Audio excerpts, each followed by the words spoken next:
Blog Talk Radio. Good afternoon, everyone. Merry Christmas Eve. As always, our pleasure to come to you today. This is a special Christmas Eve edition of the Light Sports Ramble. I am Troy Otradovic, always joined with my co-host Evan Watallison. Evan, today we have a great episode. It's Twitter Talk on Christmas Eve. We've got three great topics tonight. We've got Kevin Cunningham joining us to talk about UW-Whitewater's national championship game. We're going to talk a little bit about Tony Romo's injury and how it affects the Cowboys. And then we're going to talk MVP talk as we're getting near the end of the season. A lot of people have already shooed Peyton Manning in, but we're going to talk a little bit about that race.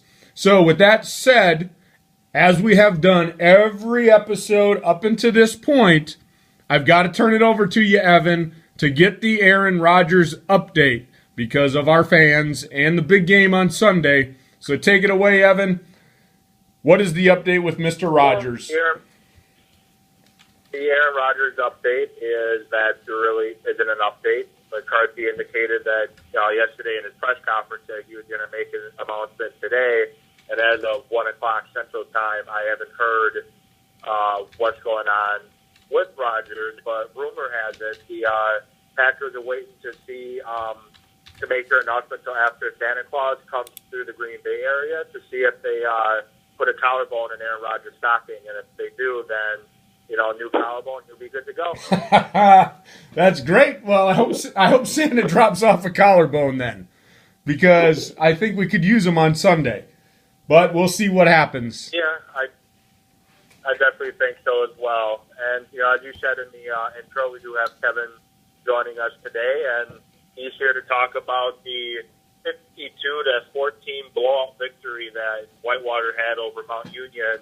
And me personally, I'm quite surprised of the final score. I'm not surprised Whitewater won, but I'm surprised of the final score. Are you a little surprised with that score, Kevin? I was definitely surprised. Thanks for having me on, by the way, again, guys. Yeah, I was surprised. I don't think many people thought we'd beat Mount Union by 38 points. Like I said last week, I think the start to the game was going to dictate how it kind of went. And we got the opening possession, which we haven't done too many times this year, but scored in just over 3 minutes, got the 7-0 lead. It kind of went back and forth there for a while, and it was 7-7. And then, the rest of the first half, we didn't dominate. I mean, going into halftime, it was 21-14, but you could tell that we had the upper edge, and then our defense just shut them out in the second half, like they've done to basically the rest of their opponents all year. Yeah, they crushed them, Kevin. You guys have. Go ahead, Evan. I was just going to comment. You guys have past few games have pretty much been a second half team, and you guys were a second half team once again. But you did what you talked about when we had you on last week. You guys had to start a little faster. Yeah, I mean it was really all about the start.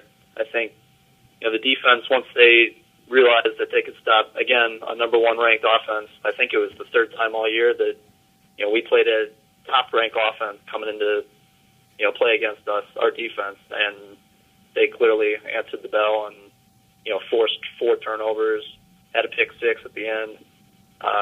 Cornerback with that pick 6 had his, 9th interception of the year, which broke a Whitewater school record for interceptions in the season. And coming into the year, he was, basically designated as our second best corner behind Marcus McLean. Our defense just truly carried us all year and, stopped Kevin Burke, who was Mount Union's quarterback. He won the Gagliardi Trophy, which was basically the D3 Player of the Year honors. He was a dual threat guy. He, I think, ran for negative 10 yards in the game. But, that just showed how big our front seven was yet again. Our linebackers, all seniors, Cole Klotz, who was up there for the Gagliardi Award, he had a big game as well. Our defense really just dictated the action, and our quarterback, Matt Barrett, kind of shined out of the two quarterbacks, kind of made his statement for, how he should have been up there for the Gagliardi Award as well. I think he finished with, I want to say 40 or 41 touchdowns on the year compared to 1 interception. So he obviously had a magical season as well. Yeah, he really did, Kevin, and he is only a junior. And so that's part two to what I'm going to say. My first question is, you were actually at the game. And as I watched on TV, typical first half, in my opinion. Two very good teams, close game. And, at halftime, the result of this game was still hanging in the balance. Neither team had really thrown the knockout punch. So I know that Whitewater's always been that second half team, so I'm thinking we're going to come out, just keep playing the way we're playing, we'll win this game. But like Evan said, totally surprised that we beat them by 38 points. Handed them their worst loss in, I don't remember what the announcers said in how many years, but it was just crazy. Being at the game, Kevin, what adjustments do you think were made, or do you think it was purely just the turnovers? But it just looked like when Whitewater came out, they had a fire in their eyes. They knew they were not going to be denied, and they just handed it to Mount Union in the second half. Do you think they made any key adjustments to have such a dramatic turnaround? I mean, they had a good first half, but the second half was just unbelievable. What did you see while you were live at the game? Yeah, I don't know if there were any major adjustments. I think Mount Union's quarterback, I got to do the whole post-game press conference stuff. And Mount Union's coach talked about how he was kind of surprised about the team and, where they had gotten, which is funny because Lance Leipold, Whitewater's coach, has talked about that all year, about how the team's kind of overachieved. So that was kind of funny to be there and listen to that. But, I think the Mount Union knew that this year their team wasn't going to be as strong. Obviously, they were very strong. Their offense was ridiculous all year. The defense, like I said, was kind of shaky. But, going back to your question, I don't think there were any major adjustments. I think, one of the guys asked Mount Union's coach about just the size difference and, whether that took a toll. And I think that, Whitewater's D-line compared to Mount Union's O-line, that might have been the difference over, the course of the second half when it truly took over. Because Mount Union ran the ball 27 times and they got 59 yards out of it. So, actually 32 yards.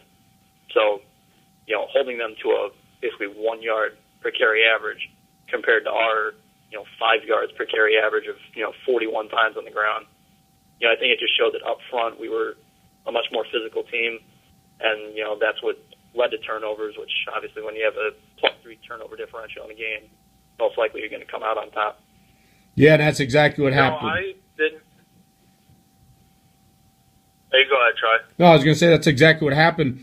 They kept their foot on the accelerator, defensively applying pressure, creating turnovers, and the nice thing is the offense cashed in on the turnovers. I know we had a pick six, and it was just great to watch. So, but go ahead, Evan, with your question, bud.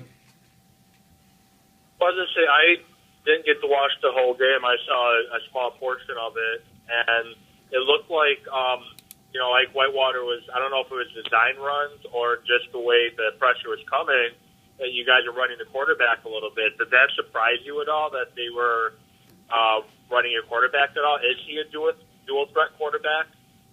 He's a dual threat guy, but he typically doesn't get play calls designed for runs. That was another thing in the post-game press conference that was brought up to Mount Union's coach, whether that surprised them or not. Did they see that on game film? Were they, prepared for him being able to escape the pocket, during pressure and just get, there were multiple third downs where it was 3rd and 11, 3rd and 6, and Barrett would just scramble out and pick up 10, 15 yards. And Mount Union's coach said that surprised the heck out of him. Basically, he hadn't seen that much all year, and I guess, with me covering the team on a week-to-week basis, I could see that Barrett could run. He can improvise. He's like, I would say like a Rogers, he's not a classic dual threat guy, but he can, he's got pocket presence and he can, run the ball when he needs to pick up 10 yards if no one's around him. So he's definitely not immobile. He can move. It didn't really surprise me as far as, the yards he gains. There weren't too many design runs for him, but he definitely escaped pressure the way that, I knew that he could, that teams probably couldn't see on just based on game film. I hear you say pocket presence. I wonder if he'll be available Sunday about 3:25 because if 12 to don't go, they could use somebody that has good pocket awareness. Right. Maybe he will. Now, Evan, now you're going to ask him to give up his senior year of eligibility. He's going to be poised. Come on now, I got to have my Hawks win again. They're going to be set up next year to repeat as national champions. He's going to have a chance, probably be a front runner for the Gagliardi Award, I would imagine, after this performance. So, Yep. The thing is, Evan, I'm kind of torn there. You can't be having my guy give up his last year of eligibility to bring back home another national championship. So, but with that said, hey. Obviously joking there. Yeah, I know. We're joking, but no, he had a great game. It's great to see the Warhawks win the national championship. It was great to have you on again, Kevin. You have given us some great insight about UW Whitewater football in the past 3 weeks, and we look to have it continue. I know you're the sports editor, so we've got definitely Whitewater basketball. We've got D3 hoops, which is pretty good. We've also got the spring season. Warhawk baseball is always pretty tough. So I can see us having you on the show a number of times to talk about some D3 athletics, which I really enjoy talking about. But with that said, let's move ahead to our next topic, Evan. And this came out today. We do contribute to a site called Your Daily Cowboys Football Fix. And there's a huge story coming out of Dallas.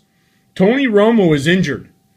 And so the question was posed to us to discuss today. Does it matter whether or not Tony Romo was healthy for Sunday against the Eagles? So let's move into this topic, and let's get a quick injury update, Evan, about Tony Romo and what happened and what his availability might be for Sunday. Well, Adam Scheffler reported yesterday that Romo, after his MRI, was going to miss the rest of the year with his back injury, and it's coming out that he has a herniated disc in his back, and it looks like it's going to require surgery. But the Cowboys they're refusing to rule him out for the game on Sunday. And me personally, I don't see how he can play with a herniated disc in his back, but apparently they're going to try an epidural to see how it, takes away the pain to see if he can play. But like I said, I don't see how he can play with a herniated disc. And would it really matter if Romo did play? I think Dallas has a better shot of putting points on the board, but I don't see how Dallas wins the game with the way their defense plays. Philadelphia's offense steamrolled the Bears last week, running for over 200 yards on the ground, and Nick Foles just picked them apart when he had a chance to throw. And I see more of the same happening against Dallas. I see McCoy having at least 150 rushing yards and probably over 200 total yards. And I don't see how Dallas even stops Philadelphia's offense. They did the last time they met, but that was, I believe, Matt Barkley playing in that game, because I believe Foles had a concussion. So, this is a different Philadelphia team than what Dallas saw a few weeks back. So I don't think it really would matter, and I also don't think he plays. I agree with you. I've never had a herniated disc. I've had a sore back from playing, and I've had some pinched nerves and whatnot, but a herniated disc, and they're going to shoot him up with an epidural. I can't believe that would be anywhere near healthy or even recommended for a quarterback to do. I mean, if he takes another hit, that guy's going to be in some severe pain, let alone be able to manage. Any kid, he's going to be in bad pain. I mean, let alone manage a football game. But like you, Evan, I had tweeted out this morning to Royce, one of our loyal followers. I mean, he's followed us since episode 1, and he is a huge Cowboys fan. I had tweeted to him that no matter whether or not Tony Romo is in this game, I think the Eagles are going to take care of the Cowboys. And it has nothing to do with quarterback play. Like you said, Evan, yes, they might be able to put some points up with Romo, but I don't see that defense being able to stop anybody. Lee is out. Ware has done nothing to get pressure on any quarterback whatsoever. And LaShawn McCoy is tearing the league up. I mean, the Eagles are averaging over 160 yards rushing a game. I don't see how the Cowboys stop that. And there's a lot to play for, so I know the Cowboys are going to go out and play proud. But the only way that they're going to win this game is if they keep McCoy on the sideline and he's not running for 160 yards. Could Romo do that? Maybe. I'm actually thinking that maybe putting in Orton might be helpful for him because they'll have to go to a more simplified game plan to try and keep possession of the ball. And that's the only way I see the Cowboys even being in this game. That Eagles team, I'll tell you what, Evan, scares me. And they just demolished the Bears on Sunday night. I mean, literally, it wasn't even a game, which is great for Packer fans. No. But I know we still got Kevin on the line, and it's nice to actually have a third voice. What are your thoughts on the Romo injury, Kevin? I mean, like you said, Troy, I think that, honestly, the Cowboys have a better shot without Romo in this game because you have to keep that Philly offense on the sidelines. And I think the only way to do that is if you don't have Romo throwing it 50 times a game. So if you have Orton, handing the ball off to DeMarco Murray 25-plus times, that can keep Philly's offense off the field. Like you talked about, I think Dallas can put up points, but obviously the key will be stopping McCoy and Foles on play-action passes. And I think Foles is a guy that could potentially be a dark horse MVP candidate with just how efficient he's been, and also Chip Kelly for dark horse coach of the year candidate. I think coming into this year, many people didn't think Philly would have much of a shot, and yet here they are, possibly getting the number 3 seed in the NFC. Yeah, including me. I had him. I had listened to my prediction episode earlier in the week, and I wrote down everything I said. I had the Eagles going 6-10, last place in the division. I never would have thought that they would have been playing for a division title.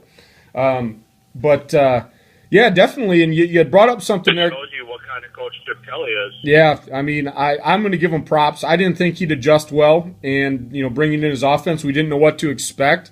I had mentioned it on a ramble that we just didn't know what to expect in Philadelphia, and guess what? He's adjusted his game to the NFL, and I'm not saying that it's a true college offense anymore, but he's made the adjustments. That team is clicking right now. That team could do some damage. If they continue offensively to do those things, they've gotten better on defense. But I want to move forward as we have about 12 minutes left, Evan. Kevin brought up a good point, MVP candidates. And the last topic today on Twitter Talk is everybody's handing the MVP trophy over to Peyton Manning because he's broken the NFL touchdown passing record. The Broncos have this great offense. So everybody's handing the trophy already to Peyton Manning. What are your thoughts, Evan? Is Peyton Manning the MVP of the NFL this year? Well, do I think he's going to end up being voted in? I do, but should he? I think obviously his name should be in consideration, but I don't think he is the league MVP this year. I think he's more the offensive player of the year. If you look at some of the other rosters in the NFL, look at Jamal Charles, for instance, in Kansas City. He's helping lead in Kansas City from a 2-win team last year to a possible 3 seed in the AFC. I think they have a 3 seed right now. I can't recall off the top of my head. No, they wouldn't have the 3 seed. They would have the top wild card spots. But that's a big turnaround that Kansas City's had. And then you look at New England. Most people are writing off Tom Brady with all the drama that they had this offseason with Aaron Hernandez, and then Gronk missed time early. Then Gronk gets hurt midway through the year, and Brady doesn't really have many weapons to throw to outside of 2. I guess I would call them midgets compared to most NFL wide receivers. They're both guys under 6 feet tall, and in NFL wide receiver standards, they're short. They're slack guys. And Brady's being able to lead the Patriots to one of the top 2 seeds in the AFC with very poor quality wide receivers. And I think he deserves consideration. And, Kevin brought up Nick Foles. I think what he's done since he became the starter, I think he deserves consideration, possibly over Manning. Manning's having a great year, props to him. But I just think, one of the 3 I just mentioned could be a little more deserving. Well, all you mentioned was our offensive players, Evan. I love defense. I love talking defense. Why are there no defensive players mentioned? You think there's any defensive guys that could get at least a sniff at that award this year?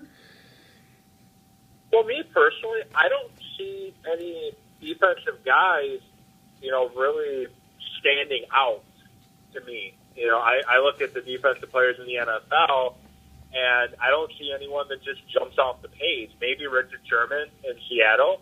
He's having an outstanding year.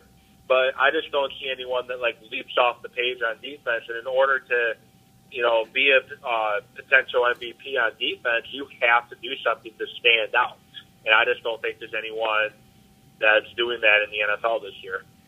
Well, and I can agree with you. I just had to throw it out there. I mean, you didn't mention any defensive guys. We got to throw it on the defensive side of the ball every once in a while. They probably wouldn't win it anyway. The way the league is now, it's a passing league, it's a points league, and it's a yardage and record league. And so the offensive guys, of course, are gonna go out there and put up those huge numbers. I agree with you, though. Nobody really defensively standing out, but there should be some consideration put out there, and that'll definitely be a talk as we get closer to the actual end of the season when we're talking MVP candidates. But like you, Evan, I could agree that Peyton Manning offensively is the offensive player of the year with the numbers he's putting up. But when I look at the expectations of that team was a Super Bowl team. That team is expected to go to the Super Bowl. That team was expected to put up the numbers they're putting up. And so I look at the MVP as the most valuable player to his team that is helping that team exceed expectations. At least that's my opinion. And again, I'm just the idiot with an opinion. And I thought you brought up a lot of good names. Like Kevin had mentioned, I think Foles is definitely one to be in consideration. Tom Brady, even though I am not a Patriots fan, you have to look at what he's done there without Gronk and those weapons he has. You got to give Belichick credit for what he's done. You also got to take a look down in Carolina. Does Cam Newton maybe get a sniff? I know he hasn't put up great numbers, but look what he's done with that team. I mean, a guy that's out there just leading that team to victories. I mean, there are a number of people that I look in this league that could be very deserving this year, but I don't think that's going to happen because of the monstrous numbers that Manning put up. And I don't think it's right. But that's the way it's going to be voted. I agree with you. He'll probably win it. But I think there are a lot of deserving candidates this year. And you even got to take a look. Again, it's the MVP. If you're just basing it off numbers, there's no contest. But what about Russell Wilson and what he's done with the Seahawks? I know they were expected to, but he's held that team together with not a lot of great offensive weapons other than his running back. And so he's had a pretty solid year. And so there's a lot of deserving names that should be on that ballot. What do you think, Kevin? I think, like you said, if it's based purely on stats, I think Manning's your guy, and I think he ends up winning it. It's kind of like the D3 Gagliardi Trophy. I think Mount Union's quarterback, just the history there and the stats, that's why Kevin Burke got it. So I think Manning's the guy for the NFL as well. Talked about Nick Foles. He's definitely up there as a dark horse. I think McCoy's another guy. Mentioned Jamal Charles as well as far as most valuable player. Would the Chiefs, be where they are without Charles running for, the way he has all year? And as far as defensive guys, I think, you mentioned Cam Newton for the Panthers as a dark horse guy. I think if there is a defensive player to be mentioned, it is Luke Kuechly, who, against the Saints, he had 24 combined total tackles and an interception. On the year, he's got, 146 tackles, 4 picks. If there's one guy defensively that can actually make a run at it, I think Kuechly's your guy. Yeah, that's a good Yeah, I could go with that one. I don't know why I didn't think of him prior, but yeah, he's having a very, very solid year, and I'm sure he's very thankful to Carolina's management on the defensive lineman they drafted this year, because that's only helping him excel. Yeah, that defense at Carolina is just doing a number this year, and so like we said, that'll definitely be a good episode when we talk defensive player of the year, offensive player of the year. I know Evan, you and I will basically have a ramble going down the postseason awards, as I said, as the season nears down. with that said, we have about 5 minutes left. For all those loyal listeners, unfortunately, Evan and I have to celebrate Christmas tomorrow. There will be no ramble on Christmas. We're sorry for that, but we will get back at you. Yeah, sorry. No ramble tomorrow, but we will be back on Thursday. Only taking one day off, Evan. I mean, hey, we don't even get paid for this. Same here. We're not getting paid, and we only take one day off the ramble. But we'll be back on Thursday. Yeah. We're gonna shoot for 2:00 in the afternoon again for an afternoon episode. As you guys know, though, work schedules could change that time. But I'll start and say this, that at this point, I wish everybody a very Merry Christmas, Happy Holidays to everyone, and our blessings from the Red Light Sports Ramble. Be safe, enjoy the holiday. Evan, do you have anything to add before we go? I just want to wish everyone a happy holidays, Merry Christmas, and for those after you get stuffed eating your Christmas ham or your whatever meal you have for Christmas. For me, it's typically lasagna. If you're looking to shed some pollen following the holiday, find me on Facebook, facebook.com/edubsfitness, and like the page. And I give out lots of information on different products that Team Beachbody has, and different motivational quotes and advice and tips to help people, try to be the person they want to be. So it's www.facebook.com/edubs and like the page. Wonderful.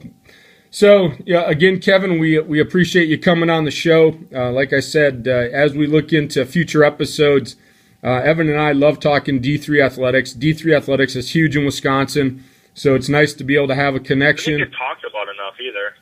Yeah, it certainly doesn't, and there's some good athletes in Division III, and definitely we'll have to keep in touch. Just because football's over doesn't mean that we're going to stop talking D3 athletics. Of course, it is my school, Whitewater, but when we talk basketball and D3 and all that, there's a lot of good athletics in D3. So again, we appreciate you coming on the show today. We appreciate all of your insight about D3 athletics. So thank you for joining us again today, Kevin. Yeah, thanks for having me on, and wish all you guys a happy holidays. It was great, obviously, talking about Whitewater as well as branching out to NFL stuff. And as far as D3 hoops go, both our men's and women's team are ranked in the top 10 nationally, so we can definitely talk about them as well. Yeah, I know, and the Badgers are up in the top 10. So when football ends, Evan, we're right into the basketball kick, which is going to be awesome. Being able to talk Badger basketball, yeah. And I know, Evan, when are you going to cover the next game out there, bud? I'd be covering the Wisconsin-Iowa game. Can't recall the date off the top of my head. It's in my calendar, obviously, but it's like January 5th or something like that. Awesome. So Iowa's got a really strong team this year, and as you mentioned, Wisconsin's top 10. They're actually top 5. They are 4th in the country. So yeah, I know that they're really making a move. They're really playing 90 seconds. Really playing some good basketball right now, and it's going to be exciting to see what they can do. So you guys all have your Christmas shopping done? Yes? No? Yep, unfortunately yesterday. Wonderful. I got mine done all on the weekend. I battled the mall crowd, and I am done. And now I'm ready to go enjoy the holiday. And with that said, I'm going to let everybody go. We wish everyone a very Merry Christmas, Happy Holidays. We'll get back at you on Thursday. We'll see you all at the next red light.